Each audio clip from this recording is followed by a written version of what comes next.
So, Aaron, when it comes to shared industry and your plans in the LNG business, can you disclose a little bit more about what you are doing now and what you are planning to do in the near future? So Chart's focus in the LNG industry is really quite simple. What we're looking to do is supply a variety of different services and products that range from liquefaction all the way to end-use application. So Chart is really trying to make it very easy for a customer, regardless of where they are in the value chain, in order to be able to switch to the use of LNG. So our products and our services and our future is really headed in that direction. It's the ease and service of which to provide customers for future use. Okay, when it comes to switching to LNG, there are several companies that, due to the level of the gas prices, try to wait and not make any decision to switch into LNG. What can Chart do to help these companies? Well, we're doing several things. I mean, for liquefaction as an example, CapEx is very important to a customer as well as OpEx. So several things that Chart are doing is to try to look at standardization or modularization of its liquefaction technology as well as our products to fit within the facilities.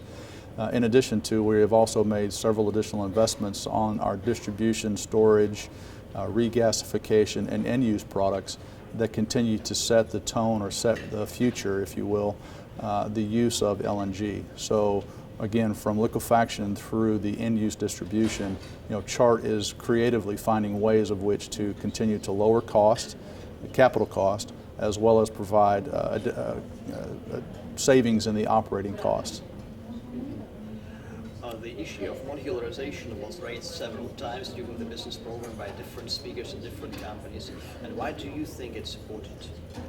Well, modularization is important for twofold. One of which is that modularization, speaking to liquefaction, can be looked at as it was pointed out during the conference. The smaller way may be better than the larger, more traditional ways in years past, for a number of reasons. But the priority, or predominantly, if you will, is the equipment and the standardized sizes that are being used instead of the 1, 2, or 3 off type projects or products.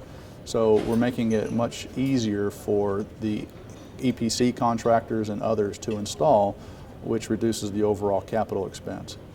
And secondly, finding a modularized solution as far as the constructability is important, because that again also allows the EPC to lower its cost or the overall project costs associated with the project. So it's really fundamentally coming down to CapEx, especially when you're tied to a product that is competing in a low oil price-based market.